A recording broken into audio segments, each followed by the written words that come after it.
مولاي صل وسلم دائما ابدا على بسم اللہ الرحمن الرحیم۔ سوال ہے کہ عرس کی حقیقت کیا ہے اور اس کا کرنا کیسا ہے؟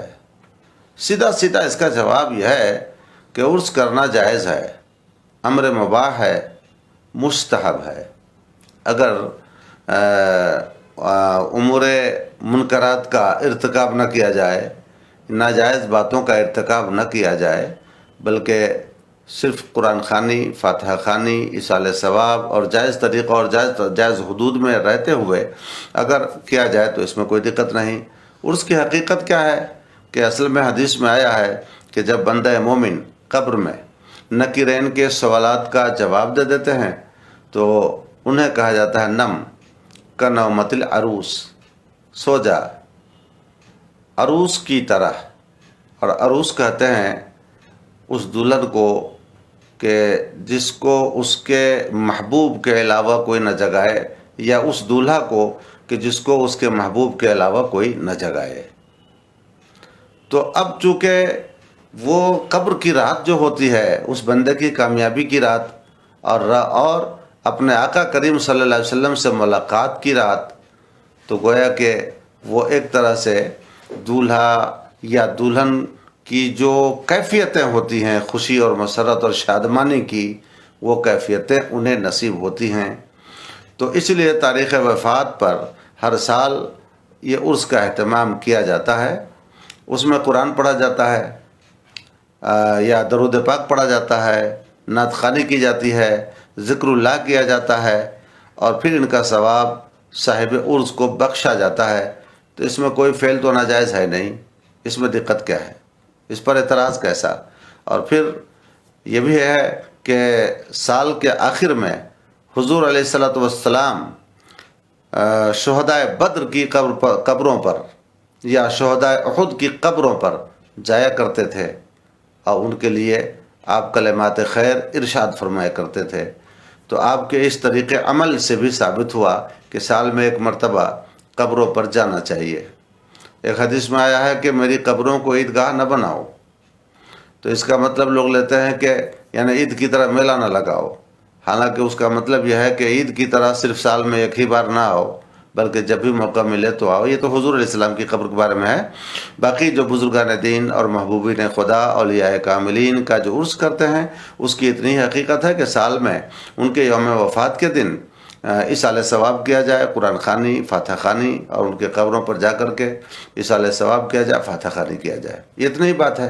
اب اس میں اگر ناجائز امور کا ارتکاب ہوتا ہے تو وہ ناجائز امور چھوڑے جائیں گے، عرس کو ان کی وجہ سے ناجائز نہیں کہا جائے گا۔ جو ناجائز امور کا ارتکاب ہوگا، منکرات کا، فواحشات کا ارتکاب کوئی کرتا ہے، قوالی گانا، ڈھول تماشے بجانا، یا وہاں پر کہ عورتوں مردوں کا اختلاط کرنا، یہ سب ناجائز امور ہیں۔ تو ان ناجائز امور کو ہٹایا جائے، یہ نہیں کہ عرس ہی کو ہٹا دیا جائے۔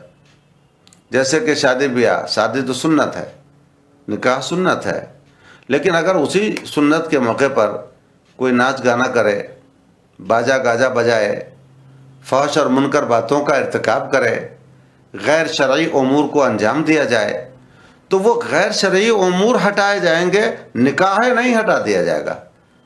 نکاح کا رسم نہیں، نکاح کرنا بند نہیں کر دیا جائے گا، شادی کرنا بند نہیں کر دیا جائے گا، شادی تو کی جائے گی، نکاح کیا جائے گا، نکاح کی محفلیں منعقد ہوں گی۔ البتہ جو امور ہیں غلط، وہ غلط امور نہیں انجام دیے جائیں گے۔ اسی طریقے سے نفس عرس کا ہے کہ صرف ایصال ثواب کا نام ہے تو اتنا کیا جائے، لیکن جو امور غیر شرعی انجام پاتے ہیں ان سب کو ہٹا دیا جائے۔ اب اگر کوئی یہ کہے کہ آج کل تو ہر ایک کا عرس کیا جانے لگا، یہ بھی ایک سیلاب کی طرح چل رہا ہے، تو اس کے بارے میں عرض کروں گا کہ یقیناً سب کا عرس نہ کیا جائے۔ لفظ عرس بزرگان دین کے لیے، اولیاء کے لیے، صلحاء کے لیے اور علماء ربانیین کے لیے ہے، سب کے لیے نہیں ہے۔ اس لفظ کی عظمت کو برقرار رکھا جائے اور ہر ایرے غیرے کا عرس نہ کیا جائے۔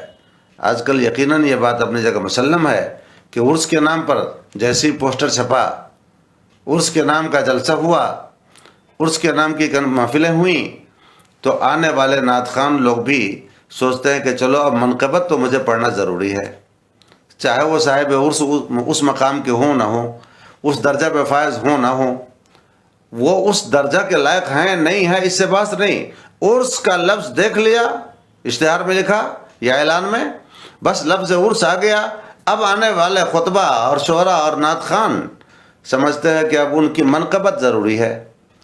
اب تو جھوٹی کرامتیں، من گڑت کرامتیں بیان کرنا اور ان کی شان ویسی بیان کرنا جیسے کہ حضرت غوث پاک کی شان بیان کی جا رہی ہو، حضرت خواجہ غریب نواز کی شان بیان کی جا رہی ہو، حضرت امام اہل سنت کی شان بیان کی جا رہی ہو، جو مناقب، جو الفاظ اور جو فضائل و درجات اور جو تعریفی کلمات ان مقدس ہستیوں کے لیے بولے جاتے ہیں، وہ سارے کے سارے اشعار، وہ القاب، وہ الفاظ اور وہ تعظیمی کلمات سب کے لیے شروع کر دیتے ہیں لوگ۔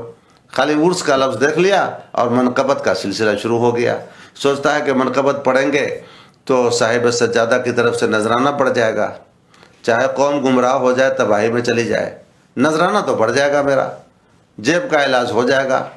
یہ ایمان فروشی ہے۔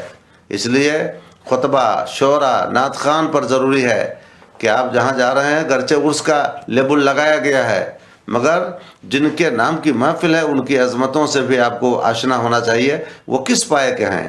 اب آج تو معمولی مولوی صاحب کا بھی عرس کیا جانے لگا، مستان صاحب کا عرس کیا جانے لگا، گاجا بھانگ پینے والے کھانے والے کا عرس کیا جانے لگے گا، تو کیا سب کی تعریف کی جائے گی؟ سب کی شان میں منقبتیں پڑھی جائیں گی؟ ان چیزوں نے بھی سنیت کو کمزور کیا ہے۔ اللہ ہمیں عقل و شعور عطا فرمائے۔